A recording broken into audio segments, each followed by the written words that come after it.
It started the way most things start: quiet, uneventful, and seemingly harmless.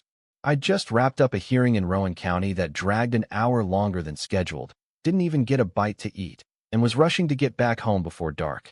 I remember glancing at the time 6:42 p.m. when I spotted the Burlington rest stop off I-85.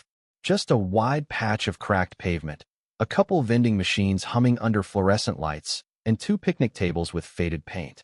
Nothing pretty, but good enough for a quick break. I was dressed how I always am after a court day: in gray hoodie, black leggings, my old sneakers. No makeup, hair in a knot. No briefcase, no court badge. Just me, a tired woman who wanted 5 minutes to breathe and return a call to my sister about our mom's biopsy. That was it. Nothing more. I parked near the vending machines, leaned against the car, and pressed my phone to my ear. I barely got past, "Hey, you there," when I saw flashing blue lights pull in behind me. At first, I thought maybe they were checking the vending machines, or maybe someone had passed out in a car. But then two deputies stepped out. One older, mid-40s, maybe big build, clean-shaven, wearing mirrored sunglasses even as the sun was dipping low. The other was young, fresh-faced, no more than 25. Their hands rested too easily near their belts. The older one spoke first. "Evening, ma'am. We got a report of suspicious activity in the area. Mind telling us what you're doing here?"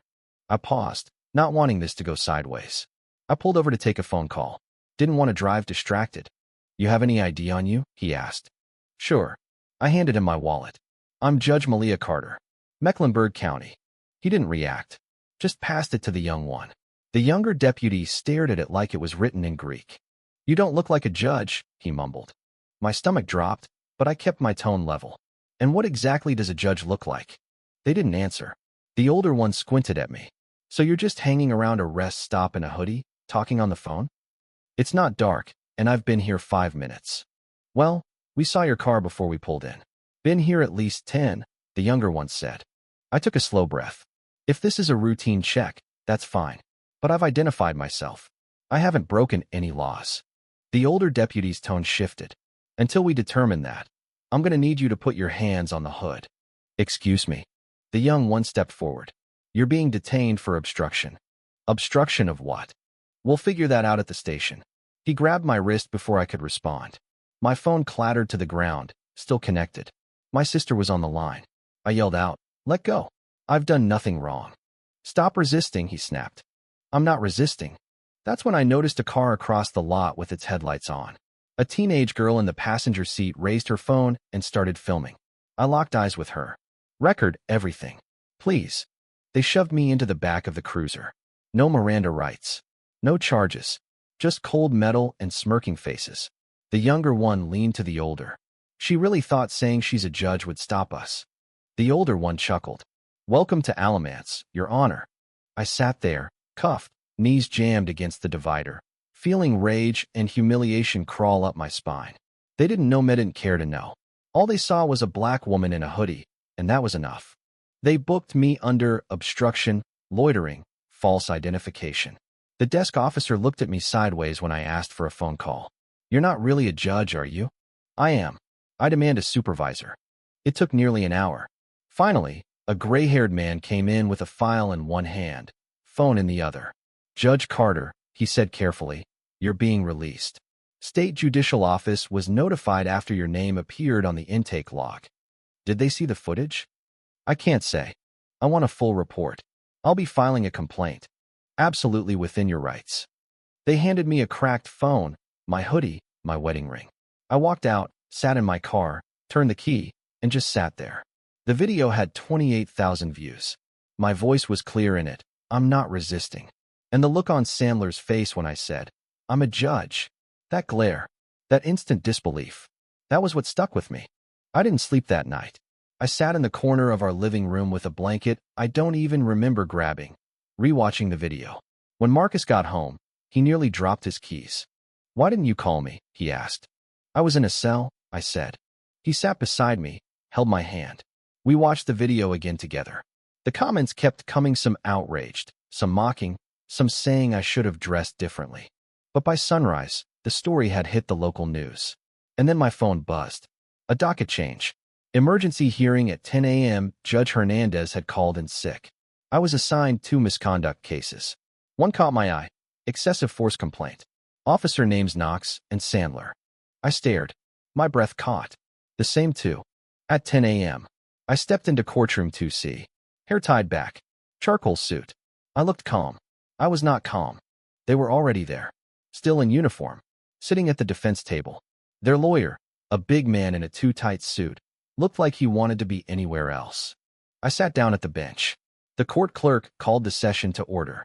The room was packed: law students, reporters, some local folks. Everyone waiting. Their lawyer stood.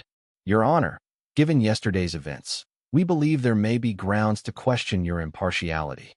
You're welcome to request reassignment, I said evenly. A pause. We're not requesting reassignment. Then we proceed. First witness, Nadine Wallace. Nurse. Black. Pulled over for a broken taillight 3 weeks prior. Same officers. No charges filed. Her 8-year-old son was in the car. She took the stand, hands trembling, voice steady. They dragged me out when I reached for my phone to call my husband. Were you charged? No, ma'am. Any apology? None. Then I played the video. Mine. The court watched in silence as I was shoved, cuffed, dismissed. Sandler's voice echoed, "Stop resisting." The courtroom didn't move. I looked at them. Is that video altered? Knox cleared his throat. No, ma'am. Sandler mumbled, no. Their lawyer had nothing. Then came the bombshell. Dr. Lewis Marshall, criminal justice reform advocate, took the stand. The behavior displayed here follows a bias pattern, one that escalates based on race, attire, location. These officers weren't acting outside protocol, they were acting within a flawed one. I nodded slowly. Thank you. After recess, I read their internal files.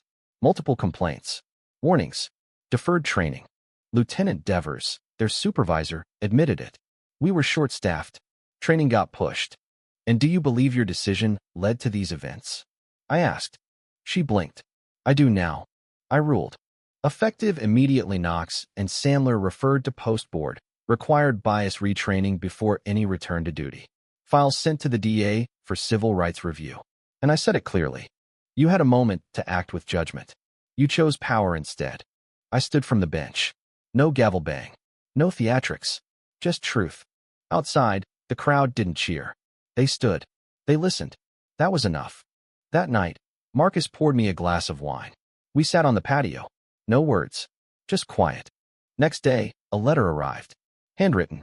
No return address. It read, "You didn't know me, but I saw what you did." My daughter saw it too. She asked me why the judge didn't yell. I told her because truth doesn't have to yell. And that's what I held on to. Because justice isn't always loud. Sometimes it's still and unshakable, like truth. If this story made you think, feel, or remember something important, drop a comment. Share your story. And remember, titles don't grant humanity, but how we treat each other reveals everything. Let's talk about that.